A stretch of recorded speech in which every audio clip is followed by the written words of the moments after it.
Start करते हैं। चलिए बिस्मिल्लाहिर्रहमानिर्रहीम। Students, today we are going to start chapter number 3 and 4, that is C language fundamentals.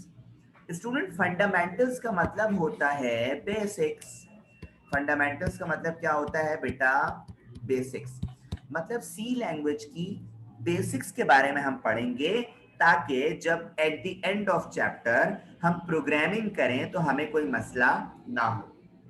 So students, C language की fundamental में हम सबसे पहले पढ़ने वाले हैं वेरिएबल्स के बारे में। वेरिएबल्स क्या होते हैं स्टूडेंट्स और कहाँ यूज होते हैं, तो आइए देखते हैं। स्टूडेंट्स, वेरिएबल हर प्रोग्राम में आपके पास वेरिएबल का यूज किया जाता है। और क्यों यूज किया जाता है स्टूडेंट्स वेरिएबल के जरिए ही आप डेटा को स्टोर करवाते हैं। अगर आपसे कोई पूछता है कि सी लैंग्वेज में आप वेरिएबल का इस्तेमाल क्यों करते हैं, तो आप उनको बता सकते हैं कि भाई वेरिएबल के जरिए ही हम डेटा को स्टोर कराते हैं और यही वेरिएबल जो है वो मेमोरी में जाके सेव होता है, स्टोर होता है।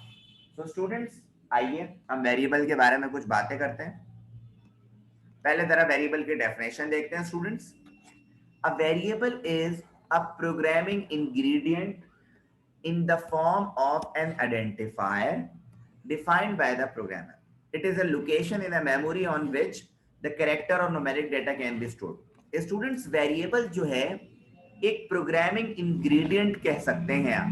प्रोग्रामिंग इंग्रेडिएंट का मतलब ये होता है स्टूडेंट्स, जिस तरह खाना बनाने के लिए आपको कुछ इंग्रेडिएंट्स की जरूरत पड़ती है ना, इसी तरह बेटा प्रोग्राम बनाने के लिए भी प्रोग्रामिंग इंग्रेडिएंट की जरूरत पड़ती है। और वेरिएबल जो है वो आपके पास एक प्रोग्रामिंग इंग्रेडिएंट है जो आइडेंटिफायर की तरह काम करता है।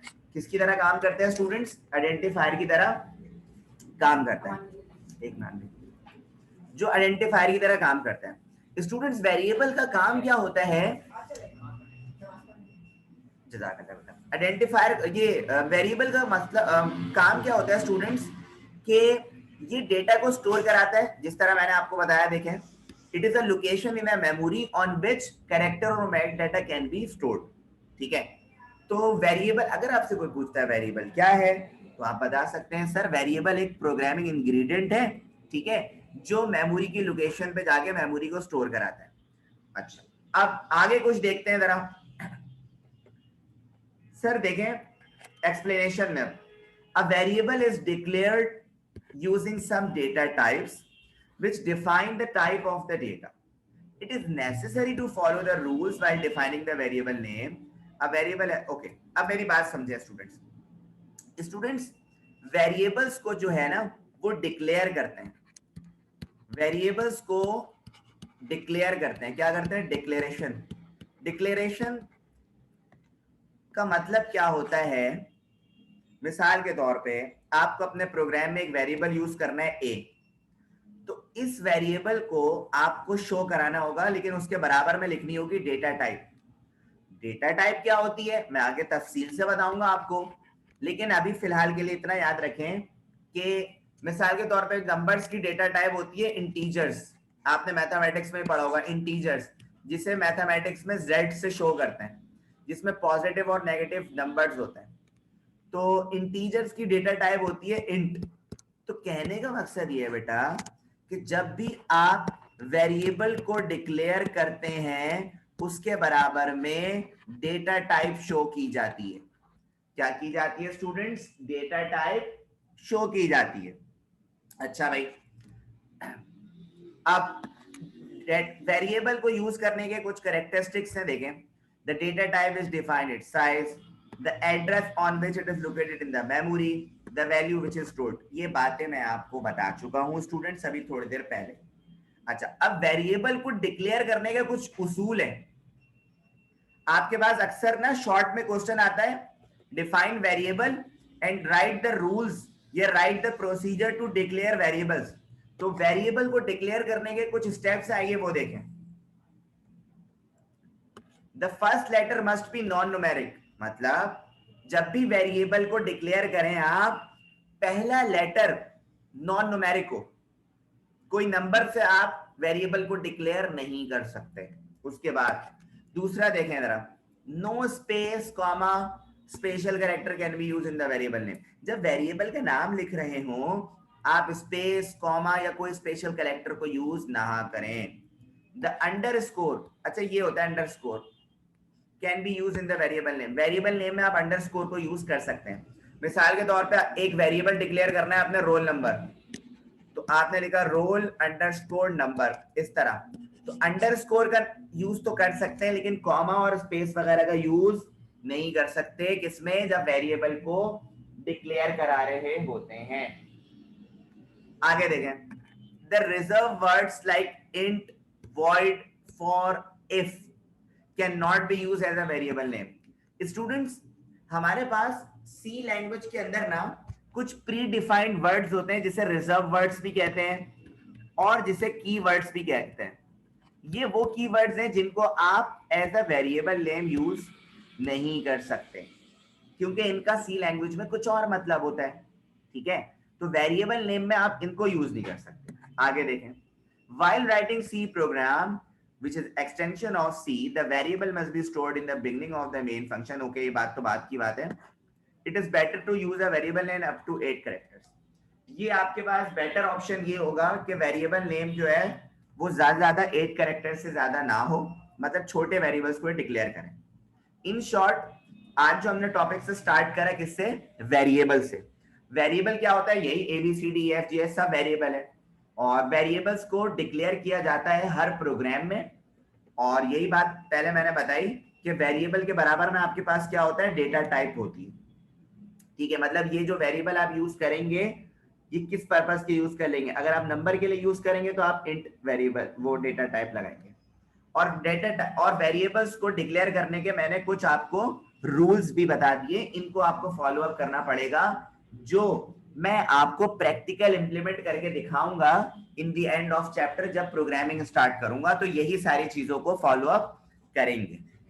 इसी तरह मेरे बच्चों वेरिएबल के बाद अब हमारे पास है कांस्टेंट। कांस्टेंट आप लोग जानते हैं सर, कांस्टेंट कहते हैं किसी भी नंबर को, किसी भी नंबर को। तो आइए भाई, the constant are the fixed value memory locations identified by the identifier given by the programmer। Student constant जो है वो आप किसी भी फिक्स्ड वैल्यू को कहते हैं, मतलब किसी भी फिक्स्ड नंबर को कहते हैं जो मेमोरी लोकेशन पे मौजूद होते हैं। अब हमारे पास कितने तरह के कांस्टेंट है स्टूडेंट, आइए जरा देखें।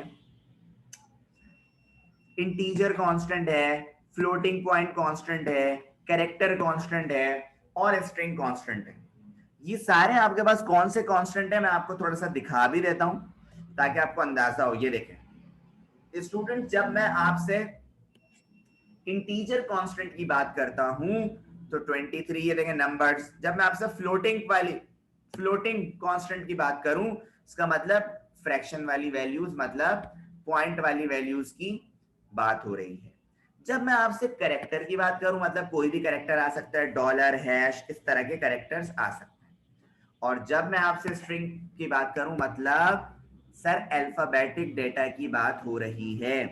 तो स्टूडेंट्स ये सारे आपके पास कांस्टेंट हैं जो हम सी लैंग्वेज में यूज करते हैं। बहुत सिंपल सी बात थी। तो मुझे पहले बताएं कि कांस्टेंट और वेरिएबल समझ आ गया आप लोगों को। सो स्टूडेंट्स कांस्टेंट और वेरिएबल, जिस तरह ये मेरी पावर पॉइंट की स्लाइड है मैं आपको समझा रहा हूं, यही बातें आपकी नोट्स में मौजूद होंगी, आप नोट से भी देख सकते हैं।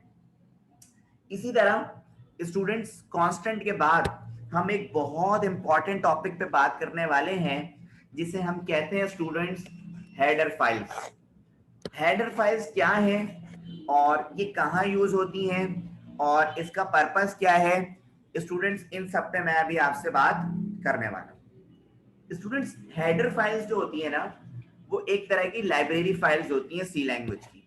Header files are the library files जिनका काम क्या होता है बेटा, which hold the particular codes of the library functions।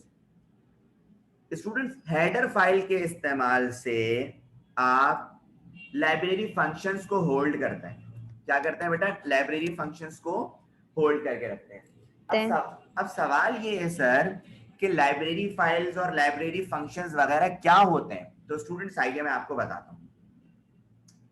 देखें students, there are a number of library files in C language holding different functions for different purpose, like input output functions and mathematical functions. अच्छा student, हमारे पास C language के अंदर बहुत सारी library files मौजूद होती हैं जो डिफरेंट फंक्शंस को होल्ड करके रख रही होती है।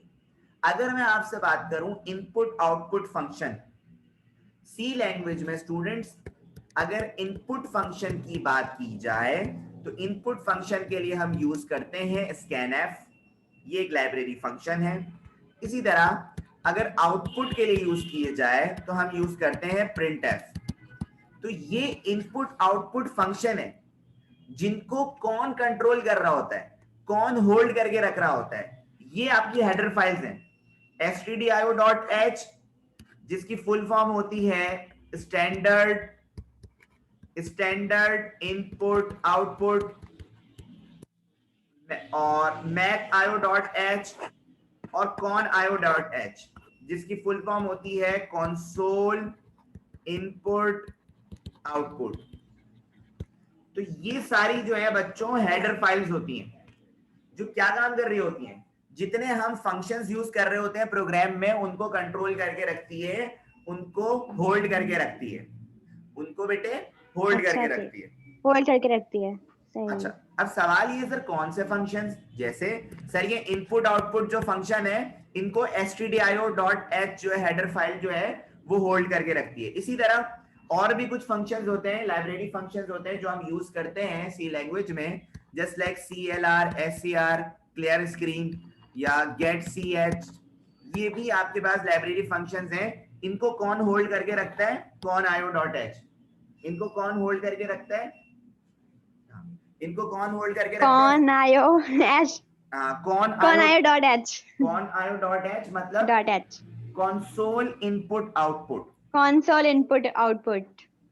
सो स्टूडेंट्स बताने का मकसद आपको ये है, बताने का मकसद ये बेटा कि हेडर फाइल्स, अगर आपसे कोई पूछता है कि हेडर फाइल्स क्या होती हैं तो आप बता सकते हैं कि सर हेडर फाइल्स जो है वो एक तरह की लाइब्रेरी फाइल्स होती हैं जो सी लैंग्वेज में मौजूद होती हैं, जो लाइब्रेरी फंक्शंस को होल्ड करके रखती हैं। हमारे पास कॉमनली बेटा तीन तरह की हेडर फाइल्स यूज की जाती हैं, एक stdio.h जिसे हम कहते हैं स्टैंडर्ड इनपुट आउटपुट, एक हम कहते हैं mathio.h जिसे जो मैथमेटिकल एक्सप्रेशंस के लिए यूज की जाती हैं, एक होता है conio.h जिसे हम कंसोल इनपुट आउटपुट कहते हैं।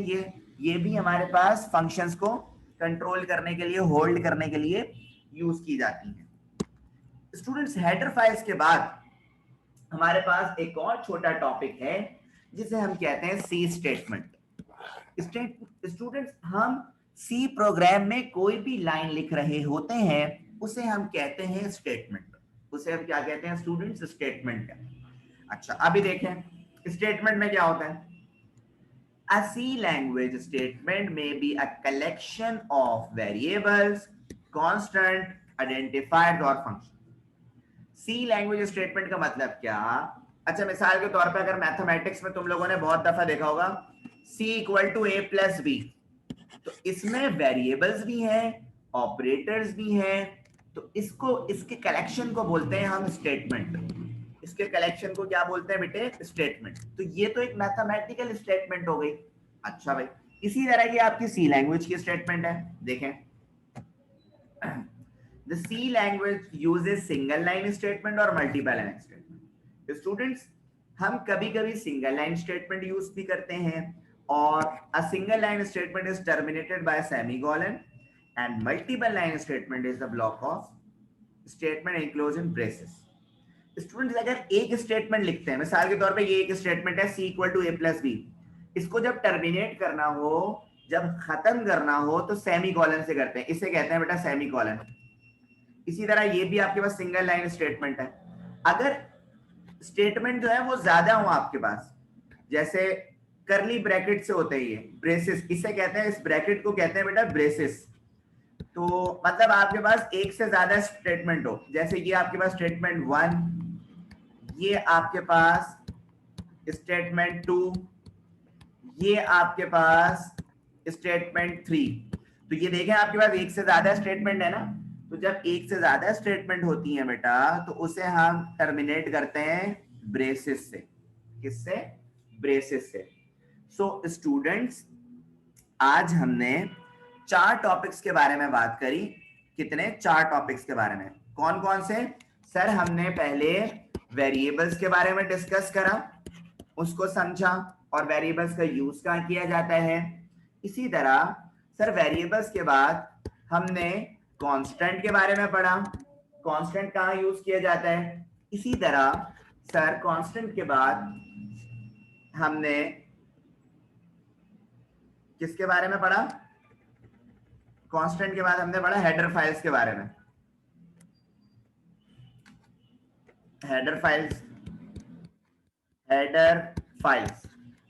और नंबर 4 में स्टूडेंट्स हमने पढ़ा सी स्टेटमेंट के बारे में पढ़ा। ठीक है, तो ये चारों चीजें स्टूडेंट्स हमने पढ़ी हैं आज। तो आपने लेक्चर सुनने के बाद स्टूडेंट्स अपने नोट्स ओपन करने हैं और इन चारों चीजों को पढ़ना है, देखना है, फिर आपको ज्यादा समझ आ जाएगा। एक बात। दूसरी बात ये स्टूडेंट्स, आपने 10 ईयर को ओपन करना है। 10 ईयर में देखना है कि कौन से क्वेश्चंस ज्यादा रिपीट हो रहे हैं, उनको आपने याद करना स्टार्ट कर देना है। तो आप मुझे बताएं, क्या आपको मेरी यहां तक बात क्लियर समझ आ रही है फरी?